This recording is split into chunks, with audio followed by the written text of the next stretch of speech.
Hey everyone, this is Melissa at Raise the Bar Wellness. We're here with Molly Helsel, the Maulinator.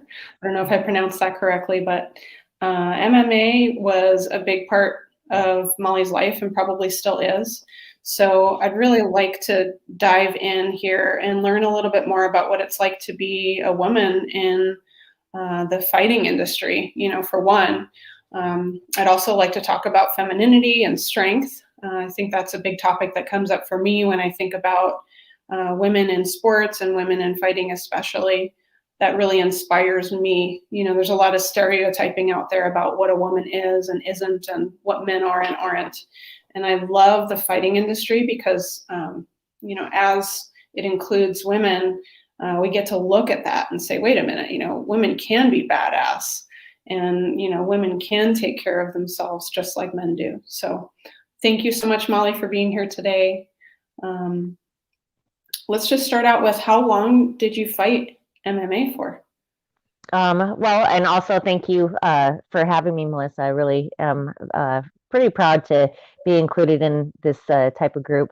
So let's see, I started training in 1998 is when I started training. So for a lot of people these days, that's a really, really, really long time ago. And I probably had my first fight about 2003, and then fought pretty well consistently on and off. It was never my choice for off. It was just very difficult to find opponents. Some years I'd go 2 years without fighting. Sometimes I'd do 6 weeks or 3 fights in 6 weeks.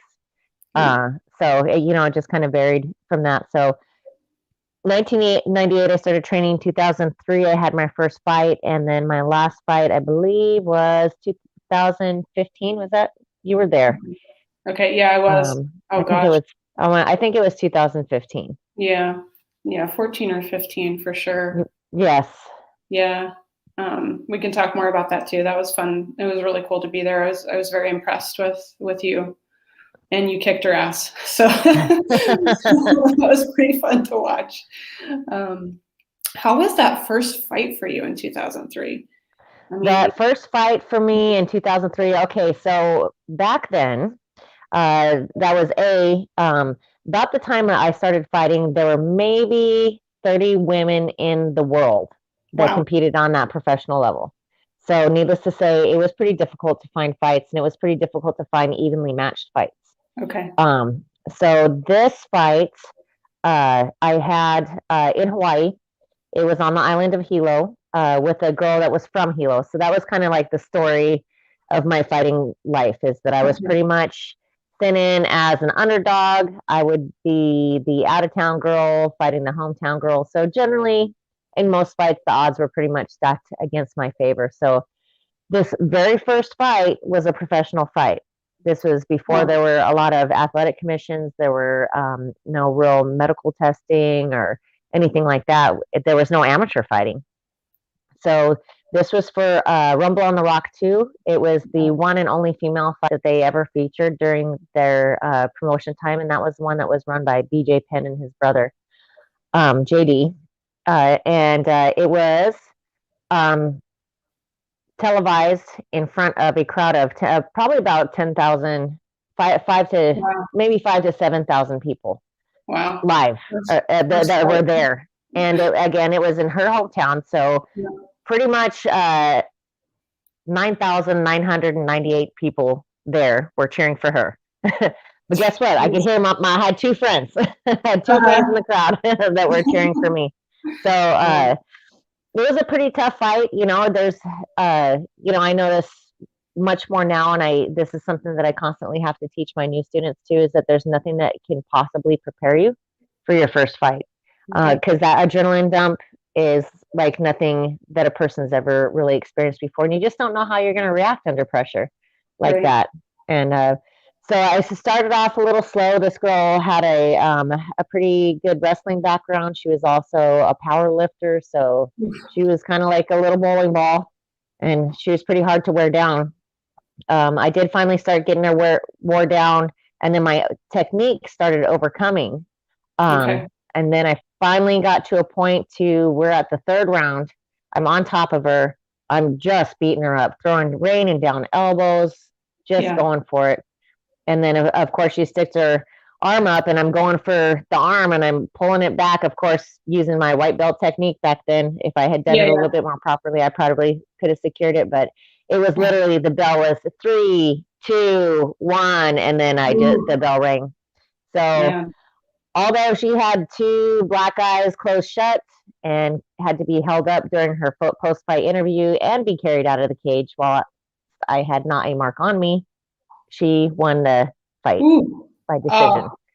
So again, the story of my life is losing a lot of really close decisions. Yeah. So you almost armbarred her. Almost armbarred her, beat her up pretty bad. She couldn't walk herself out of the cage, but I still lost the fight. That doesn't seem right to me. You know, it was a good lesson. I'm almost glad that it happened. Something that my coach told me after that fight, he's all, Molly, did you lose or did you get beat? And I was like, Confucius, what does that mean? And I was like, okay. He says the only way that you really get beat is if you quit and you give up. You know, it's fighting. It's a 50-50 chance. If you're a gambling person, those are terrible odds. You're right. Like no gambling person would put money on that. You're right. You know, so that's what it is. Yeah. You know, and then when you leave it to the judges, it all depends on who's watching that fight. I bet. Yeah, and that's a good point. I mean, just because you lost doesn't mean that you got beat at all. Yeah. I mean, the sound of it, you know. When did the nickname Maulinator happen? That's actually a funny story. That actually happened probably before I actually started competing in MMA.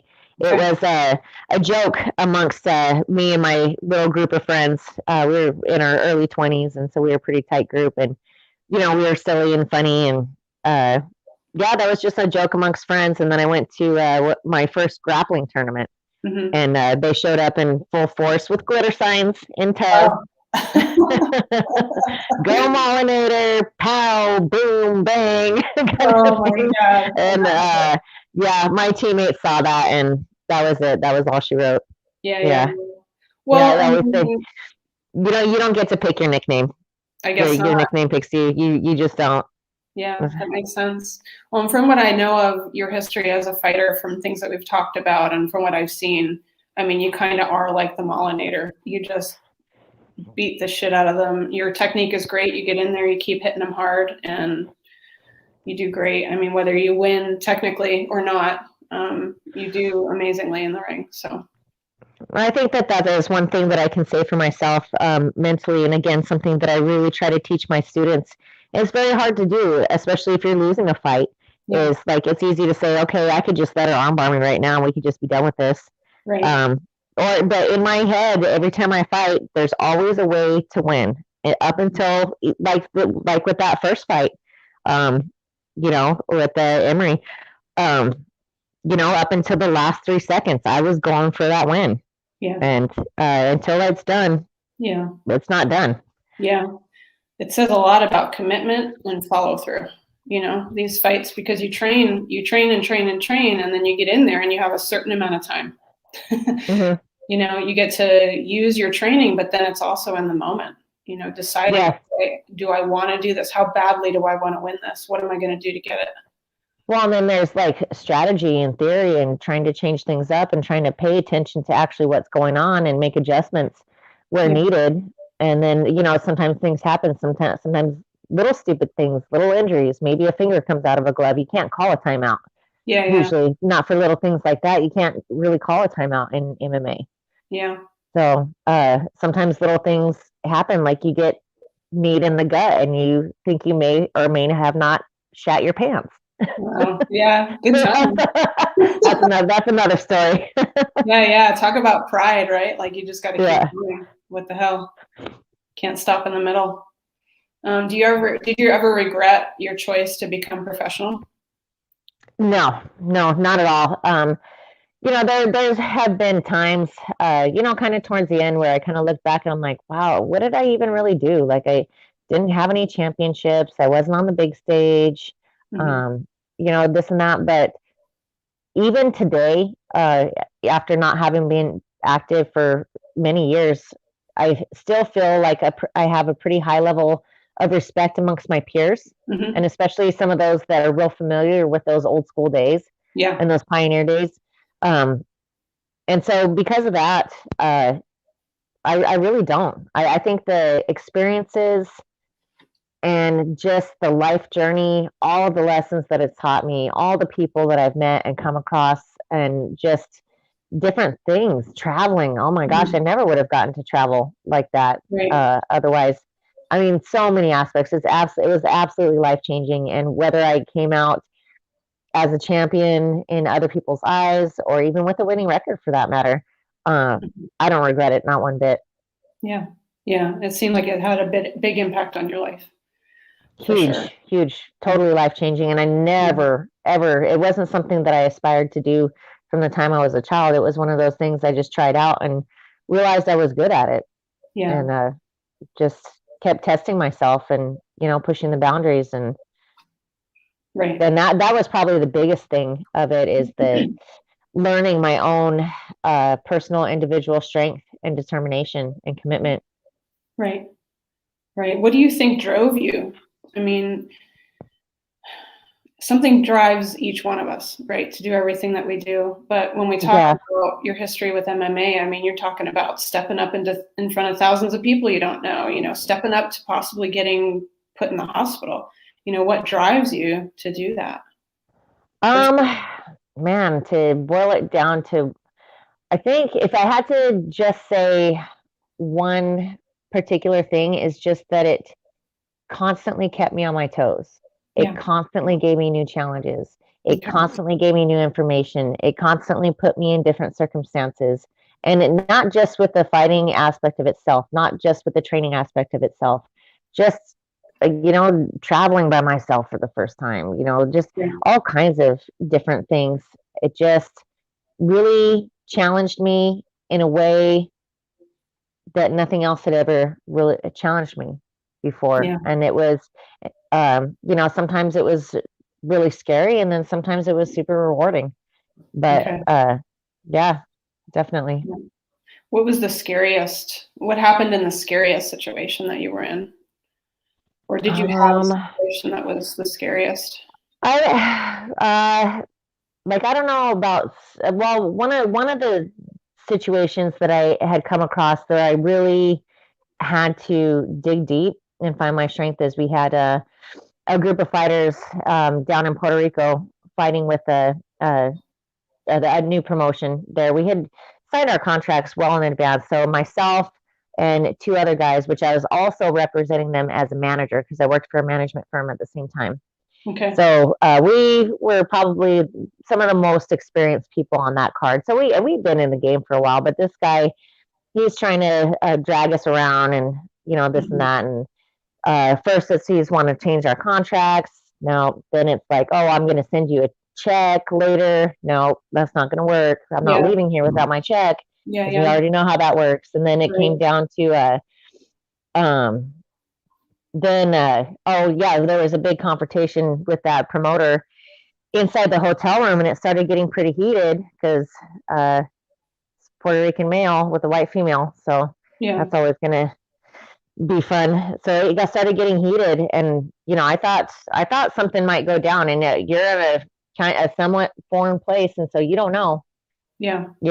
what's how serious are these guys, or who they're entailed with. And then it even Right. gone on to where the next day, um, they were accusing me of skipping out on a tab of Mhm. something. And luckily, I just so happened to have witnesses and receipts. But we even went to the restaurant, and the lady at the restaurant was like, "Yes, that's her, that's her, that's her." And I was like, Yeah. "No, I was here. I have my receipt.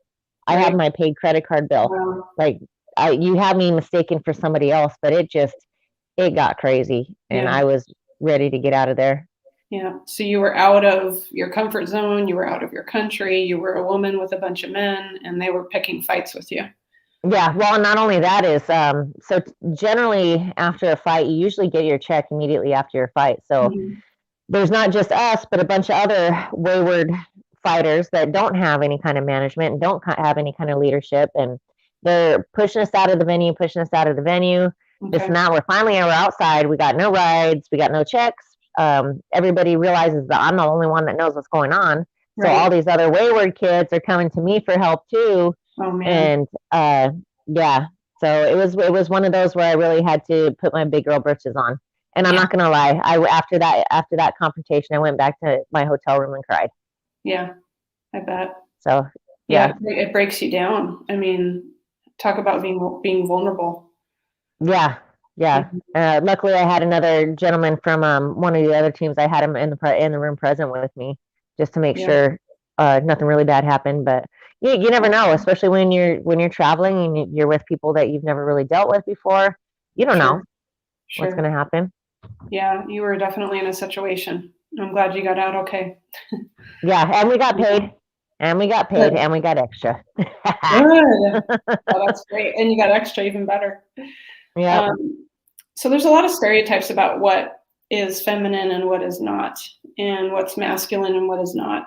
MMA obviously challenges those stereotypes with women. Hmm. Did anyone, man or women alike, ever say anything to you verbally that disrespected you or judged you for being a woman in a sport that some people perceive it as a man's?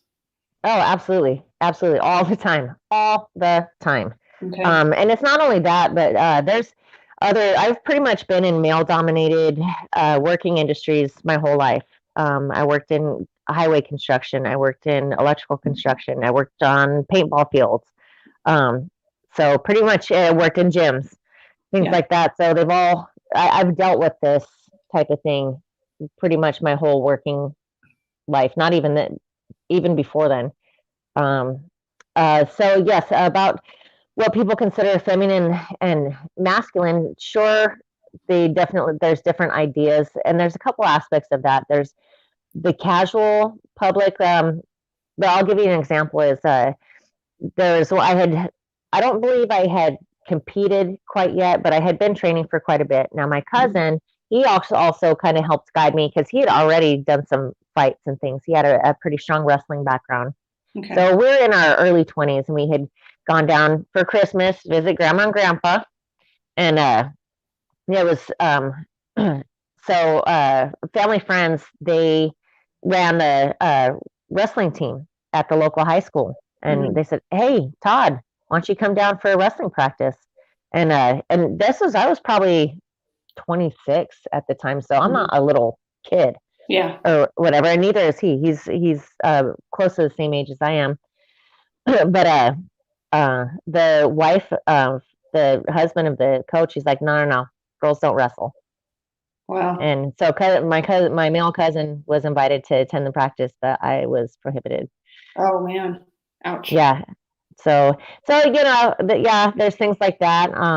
Even in my professional time, working at the gym, there Mhm. was an instance where uh, a person had signed up, bought, and paid for a membership, and then saw that the time frame that he was going to be available to come, that I was the one that was teaching the classes, Mhm. and without even having a conversation with me, uh, turned around and canceled his contract. Wow.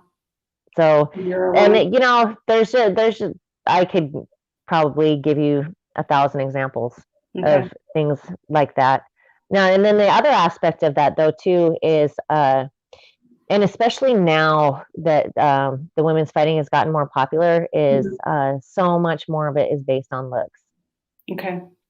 And early on there was some judgment by the other females of, oh, if you're pretty, you must not be able to fight, Okay. or vice Interesting. versa. If Yeah. you're looking a little rough around the edges, then you must be dangerous. Right. So there was a lot of that type of thing.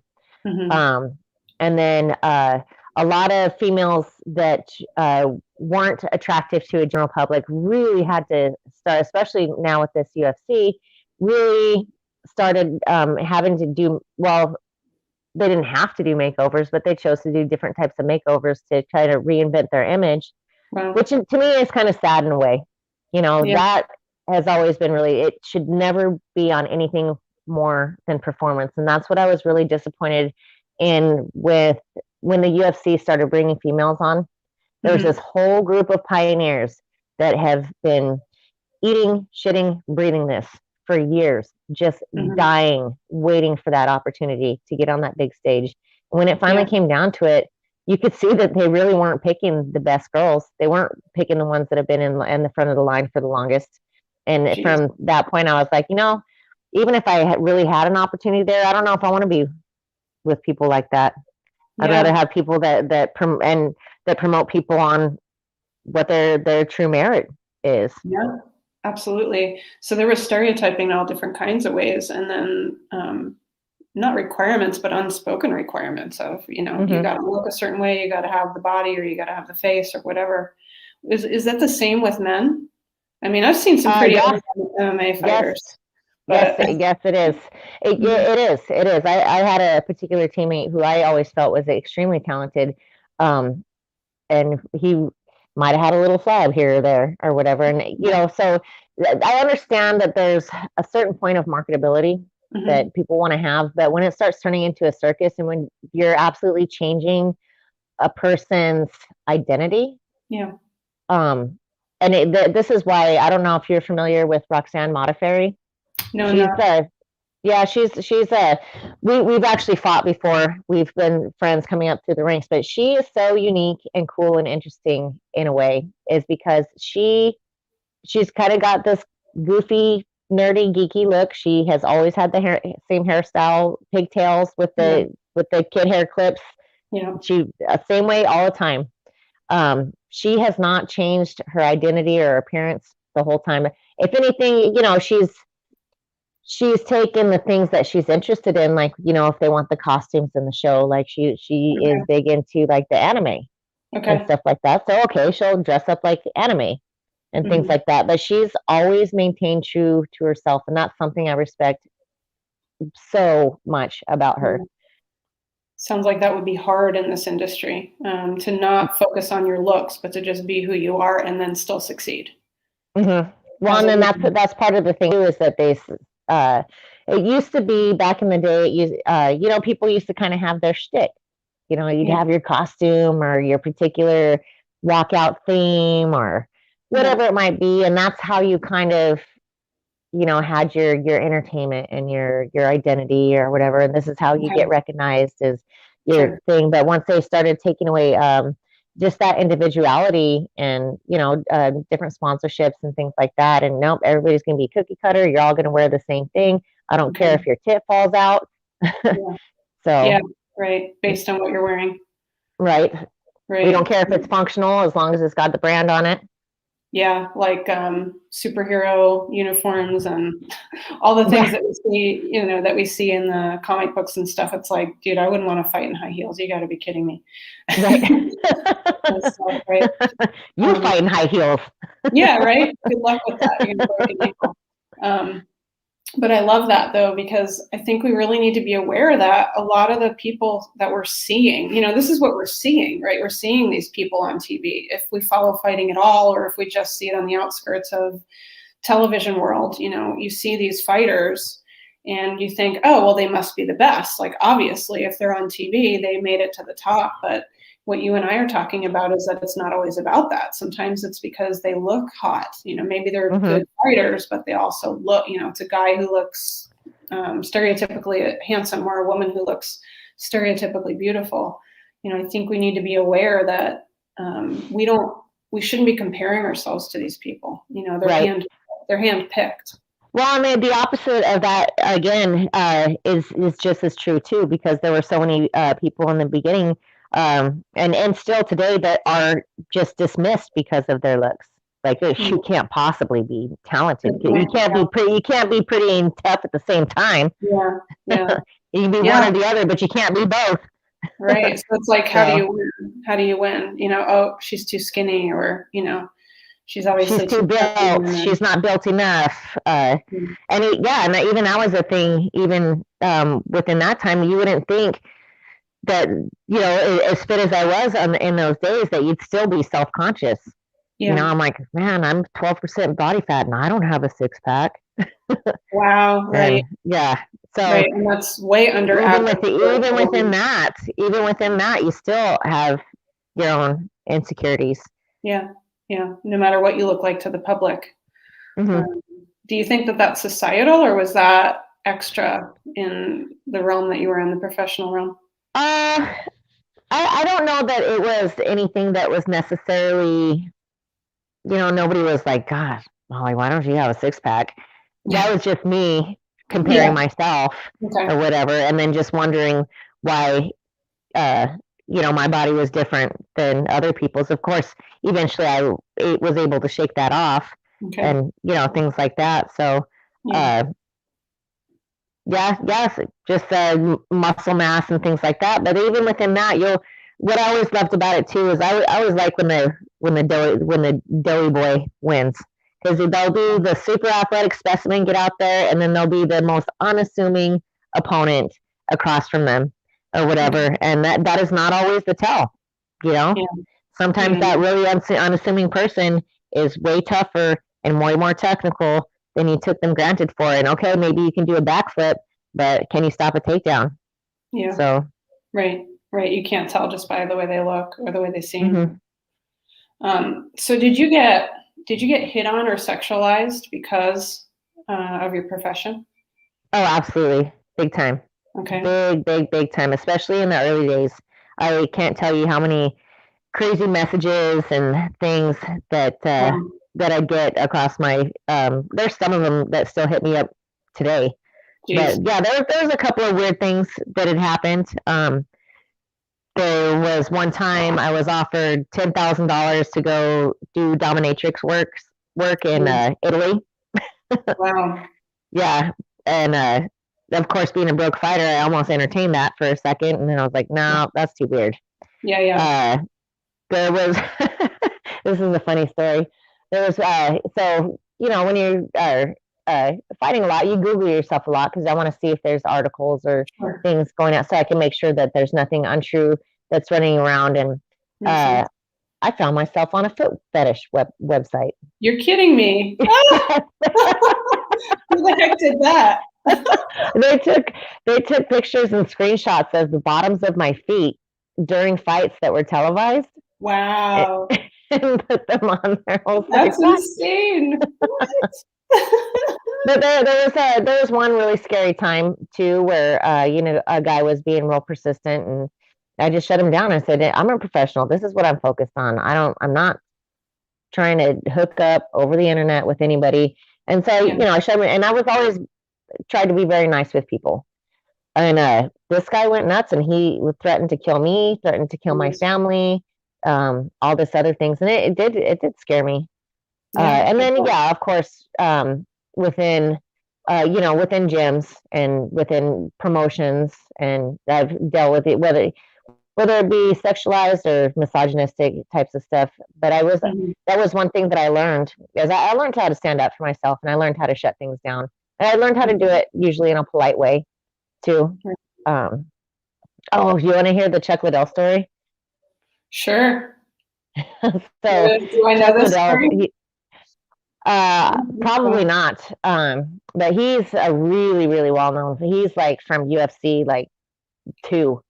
This He's is on way back in the YouTube, day. so if that's So okay for you to tell it publicly, then go for it. I'll tell it. That's a true story. I can back it up. So Okay. this is after that first fight in Hilo with the Yeah. girl, and so we're at the after party, and I'm kind of talking to him a little bit, and he keeps like sticking his hand up my shirt. I'm Whoa. standing next to him, and I'm like, "What are you doing?" And then finally, he's like, "I'm gonna take your bra off." I was like, "No, you're not." And don't you know who I am? Well, I don't care who you are. You get your hands off of me, stay away from me.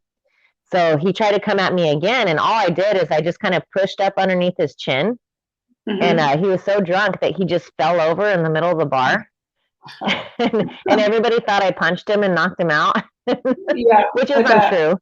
But Yeah. I didn't mind having that reputation.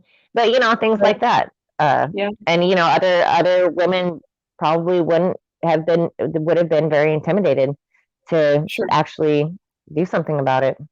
Sure. So yeah, things like that happen all the time. Yeah. I bet. I mean, have you heard that it happens to other women too? I know you know other female fighters. Oh yeah, Is it kind of the absolutely. same? And there's been some other some pretty serious situations, like some really, really crossing the line with, just underage and just inappropriate and rape and things like Yeah. that. Yeah. And luckily, I haven't come across anything crazy like that. But what kind of sucks about this, and this is what I tell people, females that come to the gym, is be very careful about dating within the gym. Yeah. Um, and just because if something happens and something goes down, you're going to be the one that's going to be asked to leave. So Right. even if somebody else is very egregiously in the wrong, Right. sometimes it's not always true, but there sometimes can be a underlying community there that's going to push you out and make you shut up. Right. Right. Make you not talk about what happened. Yeah. Yep. So as women in the industry, it comes with not just the danger of, going into the ring and getting hurt, which everybody has, male or female, but then you have that added, being a woman with a bunch of guys and being over sexualized, maybe for being a strong woman. Mm-hmm. Well, and then you just even with training, sometimes you're in compromising positions that a person could take advantage of Yeah. if they wanted to. Luckily, I personally didn't really have any problems with that myself. I'd be able to shut it down real quick. But I'm sure that there has been probably many multitudes of women that have been inappropriately touched and things like that. Sure. So how about pay? Was it pretty equal with male and female in Oh no, fighting? it's still not even close. Not even close. Maybe at a certain level, maybe at the more beginning level, it might be a little bit closer. Okay. But definitely at the high end professional level, no way. I don't know probably Ronda Rousey has probably been the one to make the most money, and I couldn't even tell you she probably made $100,000 compared to one of these guys at that same level at that time would make, say, 500,000. Jeez. For the same level of fight. Yeah. So who oversees? So no, there's a huge disparity. Yeah, it sounds like it.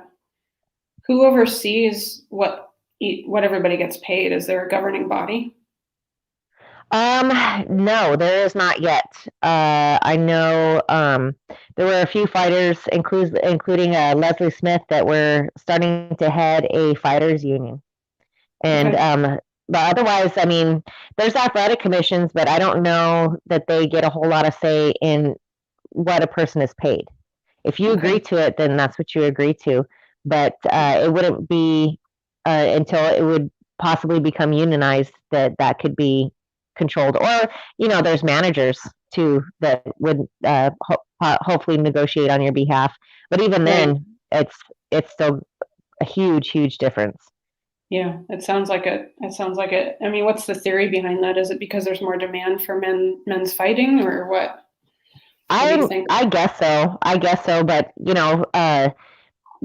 some of these women are superseding the popularity of some of these newer men. Some of them are really starting to take the stage, and furthermore, they're putting out more than their money's worth. Some of these ladies' fights are a lot of people that are educated in the game will tell you how much more technical and tough some of these women's fights are compared to the men. And I think that's just because women, they just fight differently. I think men have a tendency to kind of test themselves out a little bit more. They're a little bit more wary to engage. Girls are just like a couple of bulls meeting in the middle. They're going and not recklessly or whatever, but they are getting after it. Yeah. And I think that they are less afraid of their ego and pride.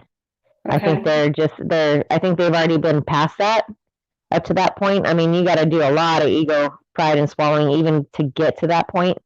So I don't think generally they have as much fear of possible failure publicly. They're just getting after it. Yeah, they just go in there. So what was one thing, as far as you're concerned, what was one thing that you learned about yourself by doing all this stuff? I'm sure there was a bunch, but Oh gosh. Definitely that I'm capable of way much more than I ever thought I was capable of. And just having that as a backdrop, just when you look at situations now, none of it seems insurmountable. Even if it's something that I've never done before. Yeah, just that I'm definitely capable of doing way much more than I ever thought that I could. Yeah. It sounds like you kept pushing yourself, that was a big part for you, was just being able to do it, traveling, saying, okay, well, I'm not comfortable. I'm going to do it. I'm not comfortable with this. I'm going to do it.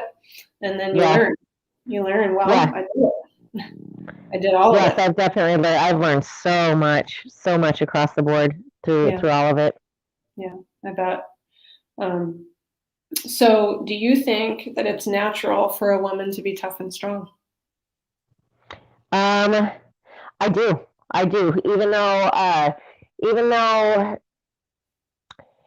though we may sometimes be taught and encouraged to be a certain way, a woman that may even seem meek outwardly is probably way more mentally stronger than your average male. Okay. I think that many people discredit the strength and power of being a mother, being a home carer, just the carer of the family. I think that men a lot of times underestimate how much we worry about things, how much we look at the details, and we want to make sure that everybody's taken care of. And I think that all of that is included in toughness and strength. Not only that, like emotional and mental endurance, of being able just to, no matter what is going on in your own personal stuff, to just kind of especially moms really have that ability to, it doesn't matter what else is going on, we are going to make this happen, and that's it. Yeah. And I think that there's something super, super valuable about that. Yeah. And I think that many women in general just do have a natural tendency to be tough and strong in that way. I think sometimes for some females, it takes a little bit of time for them to step out of that comfort zone of realizing how physically powerful they can actually be.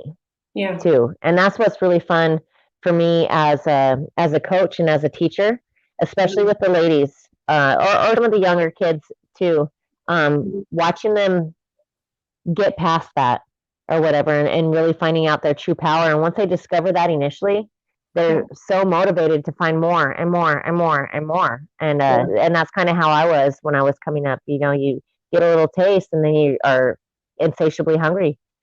Yeah, I can see that. I can see that even from some of the training that I've done. I've had women break down, women that I'm training. I've had them break down and cry when I'm pushing them to get to find their power in a lift or something. I've had women just lose it and say, it's like a relief to find their power, and it's also grief at the same time of feeling like they didn't know they had power before. Yes, I see that so many times, and sometimes it takes that little moment and that little breakdown, and okay, let's take a step back, let's kind of let's process through this, and okay, it's and then it's okay to feel that. That doesn't mean that you're weak and that you can't make it through that. I mean, shoot, even in that you know how many times not only have I cried through, and yes, those are intense situations, but you know how many men I've seen cry on the mats? Yeah. So it's tough.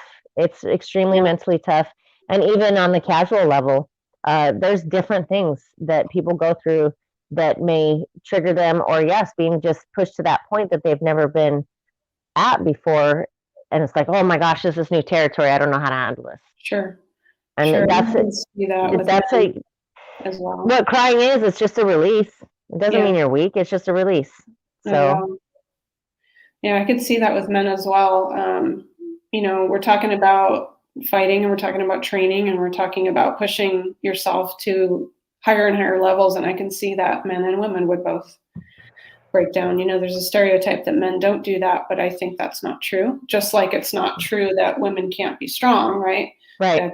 It's not true that men can break down, and men have emotions about or that things. they shouldn't sometimes. Yeah. Sometimes they need to. Absolutely. Absolutely. I'm sure you've seen both of that, not just training people, but being professional, going to fights, coaching people with fighting, and then being a fighter at the same time. Just being both male and female pushed to their absolute extent. Yeah. So, I mean, it's good. It teaches you more about humanness, right?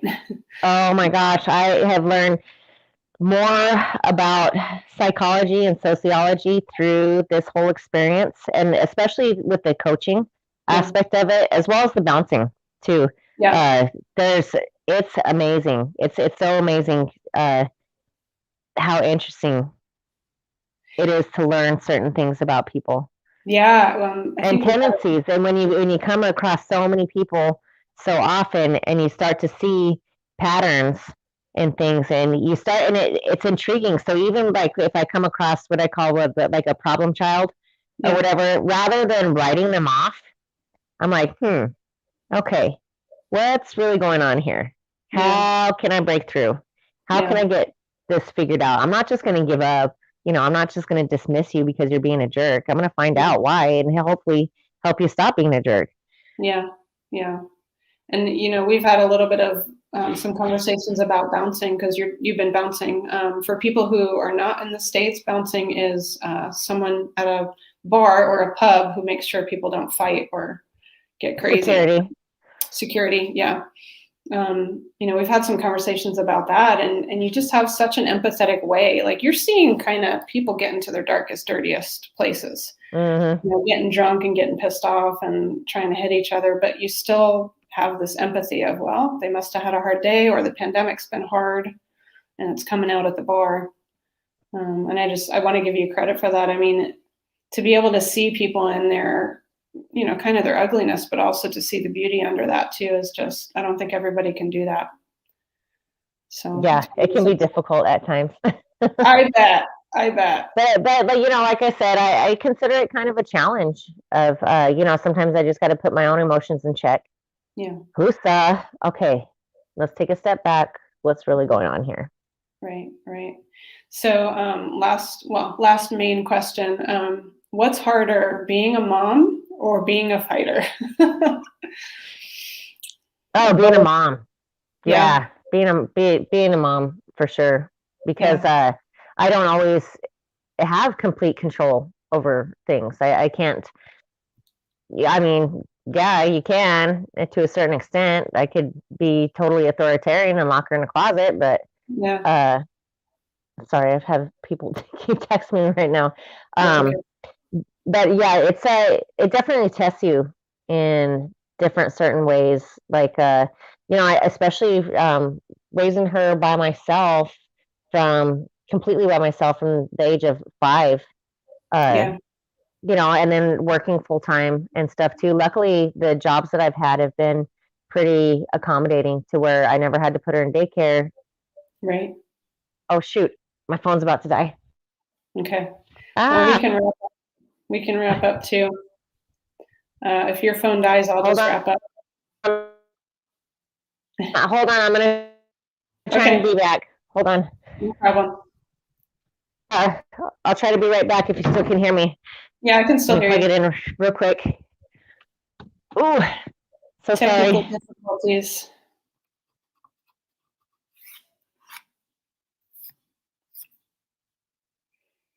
Okay, guys, so if Molly doesn't come back, let me just say a couple things before she comes back, or if she's done too.